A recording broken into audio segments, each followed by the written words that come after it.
Halo semua, perkenalkan kami dari kelompok 2 akan mempresentasikan materi mengenai ragam teknik evaluasi investasi proyek teknologi informasi. Nah, sebelumnya perkenalkan dari kelompok kami yaitu yang pertama Dani Putu Bintang Maharani, yang kedua Igusti Ayu Ita Setiawati, yang ketiga Niluh Eva Satika Dewi, yang keempat Gusti Ayu Intan Pradayanti, dan terakhir saya sendiri yaitu Ikade Yudikna Mahardika. Untuk topik pembahasannya, yang pertama ada Return on Investment atau ROI, yang kedua melaksanakan Cost Benefit Analysis, yang ketiga menerapkan multi-objective atau multi-kriteria method, yang keempat ada menetapkan boundary values, yang kelima return on management, yang keenam menerapkan pendekatan information economic, yang ketujuh menetapkan critical success factor, yang kedelapan menerapkan prinsip value analysis, dan yang kesembilan melaksanakan experimental method.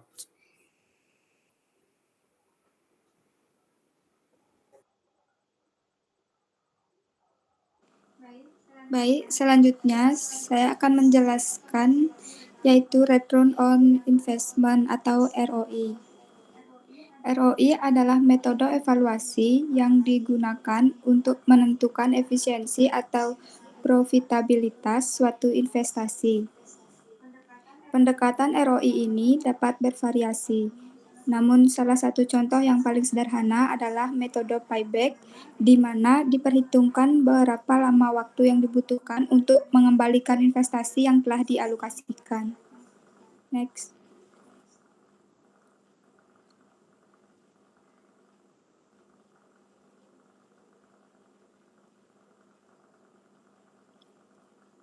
Selanjutnya, terdapat sebagian pihak yang menganggap bahwa pendekatan yang digunakan dalam ROI terlalu sederhana.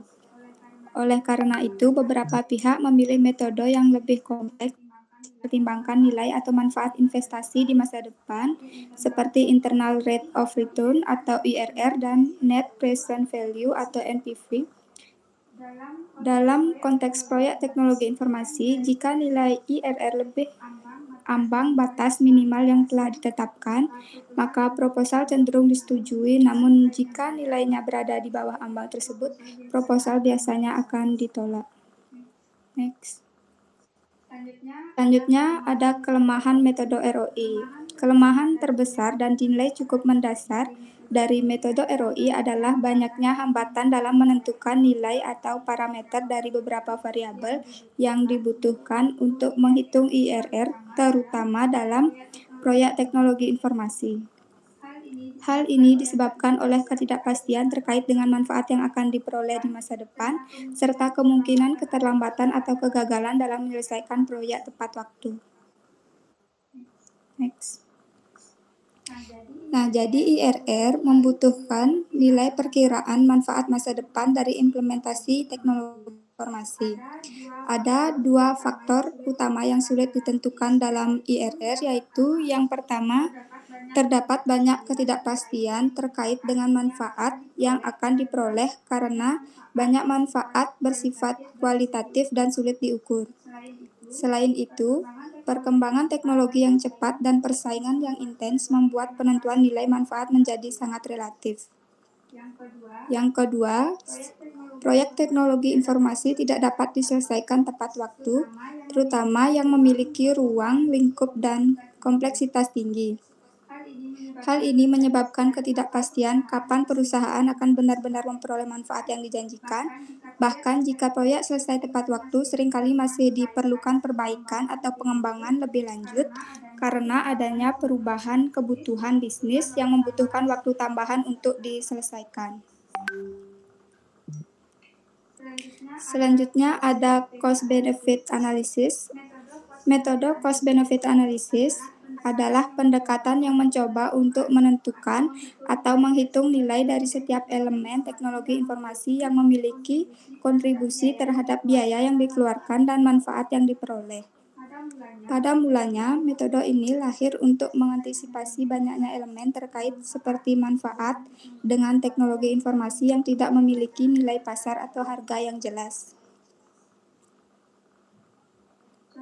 Contohnya adalah akan dinilai beberapa manfaat implementasi sebuah sistem teknologi yang memiliki potensi untuk menyelamatkan nyawa satu orang. Elemen yang tidak memiliki value yang jelas dicoba untuk dicari nilainya dalam mata uang dengan menggunakan berbagai teknik penilaian. Yaitu hasil dari biaya dan manfaat yang telah ditransfer ke dalam satuan mata uang tersebut selanjutnya dapat diproyeksikan ke dalam format alur kas atau cash flow atau dengan menggunakan metode standar ROI yang telah dikenal luas. Selanjutnya ada kekuatan dan kelemahan dari CBA. Kekuatan utama dari metode ini adalah telah berhasilnya manajemen dalam mengkuantifikasikan biaya dan manfaat yang bersifat kualitatif maupun intangible. Kelemahannya yaitu metode ini menurut kejadian yang sudah adalah sering terjadi perselisihan atau perdebatan dalam menentukan teknik yang sesuai dengan mencari value elemen yang nilainya tidak jelas tersebut. Next. Baik, selanjutnya akan dilanjutkan oleh teman saya. Baik, selanjutnya ada multi-objektif atau multi-kriteria method, yang dimana multi-objektif atau multi-kriteria adalah sebuah metode evaluasi investasi yang merupakan variasi dari cost-benefit analysis. MOMC ini juga mengakui kompleksitas dalam pengambilan keputusan investasi di dalam sebuah perusahaan, terutama dalam konteks teknologi informasi. Nah, metode ini memungkinkan pemangku kepentingan atau stakeholder yang memiliki pandangan yang berbeda terhadap nilai biaya dan manfaat dari aspek-aspek teknologi informasi untuk secara holistik mengevaluasi proyek-proyek yang diusulkan. Next. Nah, adapun proses dan metodologi dari MOMC ini. Proses MOMC ini melibatkan beberapa langkah, termasuk identifikasi tujuan-tujuan proyek, penilaian nilai relatif dari setiap tujuan, dan pembobotan atau melalui fungsi utilitas terhadap tujuan-tujuan tersebut. Jadi setiap pemangku kepentingan memiliki kebebasan untuk memberikan bobot yang sesuai dengan pandangan atau perspektif mereka terhadap tujuan-tujuan tersebut. Nilai-nilai yang telah disetarakan kemudian akan dikalikan dengan bobot masing-masing untuk menghasilkan nilai akhir yang menggambarkan keseluruhan dari nilai proyek. Lanjut. Adapun keunggulannya. Keunggulan MOMC ini adalah adalah kemampuannya untuk menangani lebih dari satu jenis proyek investasi dengan berbagai tujuan, biaya, dan manfaat yang terkait. Metode ini juga efektif dalam meredam konflik antara para pemangku kepentingan yang memiliki pandangan yang berbeda. Sebagai contohnya, mempertimbangkan sebuah perusahaan teknologi yang akan mengembangkan sistem manajemen informasi baru, pihak-pihak terlibat mungkin termasuk manajemen, departemen teknologi informasi, dan departemen operasional. Masing-masing dari mereka akan memiliki prioritas yang berbeda seperti efisiensi operasional, keamanan data, dan ketersediaan sistem. Nah, dengan menggunakan MOMC ini, proyek tersebut dapat dievaluasi secara komprehensif dengan mempertimbangkan tujuan-tujuan yang berbeda dari setiap pemangku kepentingan tersebut. Next. Adapun penerapan praktisnya dari MOMC ini, untuk membantu manajemen dalam melakukan evaluasi menggunakan MOMC, terdapat berbagai perangkat lunak atau software yang tersedia di pasaran. Nah, perangkat lunak ini tidak hanya berfungsi sebagai alat bantu pengambilan keputusan, tetapi juga dapat menyediakan analisis sensitivitas dan uji coba kehandalan untuk memperkuat keputusan yang diambil. Dengan demikian, MOMC ini memberikan kerangka kerja yang komprehensif dan praktis bagi pengambil keputusan dalam konteks investasi teknologi informasi. Next. Nah, selanjutnya, adapun menetapkan boundary values. Boundary values ini adalah sebuah metode evaluasi investasi dan teknologi informasi yang menggunakan perbandingan antara rasio perusahaan dengan rasio rata-rata industri untuk menentukan kelayakan investasi. Metode ini mengukur biaya total yang harus dikeluarkan untuk investasi teknologi informasi dibandingkan dengan ukuran agregat tertentu seperti total pendapatan atau total pengeluaran operasional perusahaan. Next. Nah, adapun proses dari boundary values ini melibatkan beberapa langkah. Yang pertama itu ada menghitung biaya total yang diperlukan untuk investasi teknologi informasi. Yang kedua, membandingkan rasio biaya investasi perusahaan dengan rata-rata industri sejenis.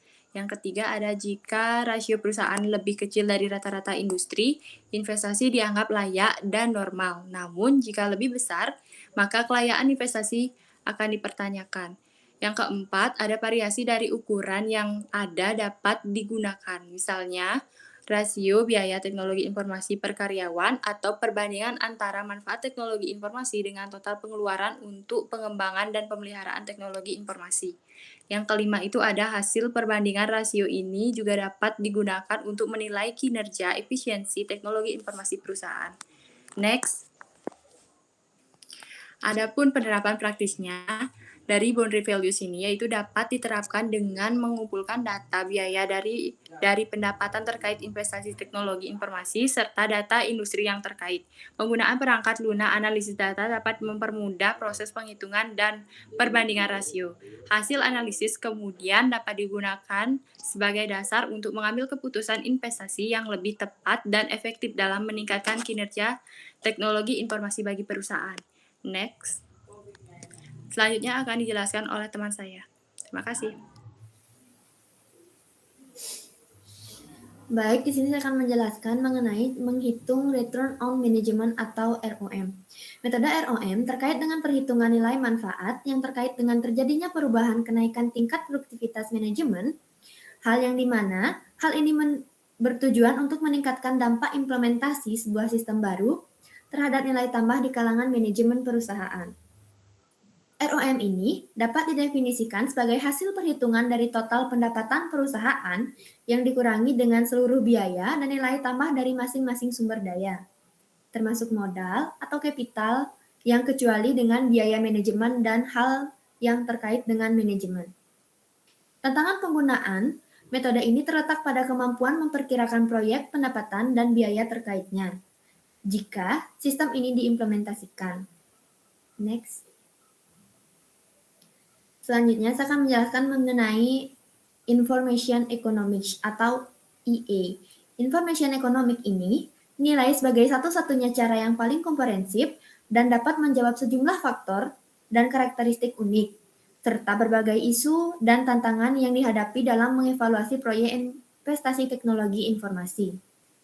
Yang dimana dalam prakteknya dapat dilihat bahwa sistem ini merupakan varian dari CBA, yang disesuaikan khusus untuk menjawab berbagai faktor ketidakpastian atau uncertainties dan intangible yang kerap ditemukan dalam proyek teknologi informasi.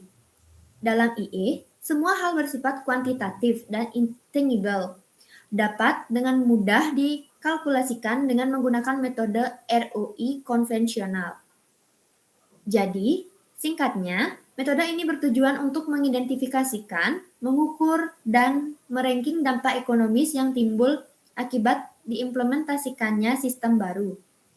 Metode ini dapat dikatakan sebagai sebuah teknik CBA yang diperluas karena adanya 3 proses tambahan yang diberlakukan, yaitu yang pertama ada value thinking. Value thinking itu membahas mengenai dampak konsekuensi dari perubahan utama di berbagai fungsi organisasi akibat diterapkannya sistem baru. Dan yang kedua ada value acceleration, yang dimana value acceleration ini mencoba mengidentifikasikan nilai tambah yang akan dinikmati oleh perusahaan seandainya sistem baru dipergunakan. Dan yang terakhir itu ada job enrichment, yang dimana menggambarkan hasil evaluasi terhadap nilai tambah lainnya terkait dengan meningkatkan kompetensi dan keahlian dari karyawan yang diperoleh karena diterapkannya sistem baru. Jadi, teknik CBA yaitu IE bertujuan untuk menjembati aspek kuantitatif dan kualitatif dari manfaat teknologi informasi, isu tangible dan intangible, dan termasuk dengan hal-hal yang penuh ketidakpastian baik secara strategis maupun operasional, dan terutamanya yang berkaitan dengan risiko yang dihadapi. Kelemahannya yaitu terdapat pada penggunaan metode yang diperlukan keahlian spesifik, karena sifatnya yang kompleks dan cukup memakan waktu. Next. Selanjutnya akan dijelaskan oleh teman saya. Baik, di sini saya akan menjelaskan tentang penerapan Critical Success Factor atau yang sering disebut dengan CSV, yang dimana merupakan faktor-faktor yang penting untuk menentukan keberhasilan suatu proyek, program, atau organisasi. CSV ini meliputi beberapa elemen yang diperlukan untuk mencapai tujuan strategis dan melakukan analisis terhadap kinerja dan keberhasilannya. Nah, metode ini itu bersifat sangat tragis dan genetik, namun diminati oleh para pimpinan perusahaan karena referensinya terhadap bisnis setelah menentukan visi dan misi atau objek bisnisnya. Biasanya para pemimpin perusahaan berusaha untuk mengidentifikasikan critical success factor ini atau faktor-faktor apa saja yang diundang sebagai kunci keberhasilan bisnis perusahaan. Next. Selanjutnya ada value analysis atau sering disebut dengan VI, yang seperti halnya itu EI atau VI ini diperuntukkan untuk teknologi informasi yang diberikan arsitektur manfaat yang cukup luas, terutama hal-hal injectable, atau metode ini itu dibangun dengan bahwa lebih baik memfokuskan diri pada value atau nilai yang dapat perusahaan dibandingkan dengan usaha yang mengurangi atau mereduksi biaya. Next. Nah, selanjutnya akan dibacakan oleh teman saya. Baik, untuk selanjutnya yaitu experimental methods. Experimental methods merupakan nilai investasi yang terlampau besar, pengerjaan yang diperkirakan memakan waktu cukup lama, dan ketidakpastian akan sukses merupakan hal-hal yang sangat ditakutkan bagi para investor, sehingga akhirnya memilih untuk tidak melakukan investasi, terutama mereka yang belum memiliki pengalaman atau pengetahuan cukup mengenai dampak teknologi informasi bagi bisnis. Nah, adapun beberapa yang harus diketahui mengenai experimental method, yaitu pertama, prototyping. Prototyping merupakan cara untuk membangun sebuah prototipe dari sebuah sistem besar secara cepat. Prototipe dapat berupa sebuah subsistem kecil atau sistem lengkap dengan kemampuan terbatas. Manajemen yang merasa ragu-ragu atau sulit mendapat gambaran mengenai sistem yang akan dibangun biasanya memilih sebuah fungsi atau proses bisnis tertentu untuk dibangun prototipenya. Setelah prototipe selesai dibangun, barulah didemonstrasikan kepada yang bersangkutan sehingga manajemen tersebut dapat memperoleh gambaran dan memperkirakan manfaat atau value apa yang dapat diperoleh perusahaan di kemudian hari terkait dengan sistem yang akan dibangun. Yang kedua merupakan simulation.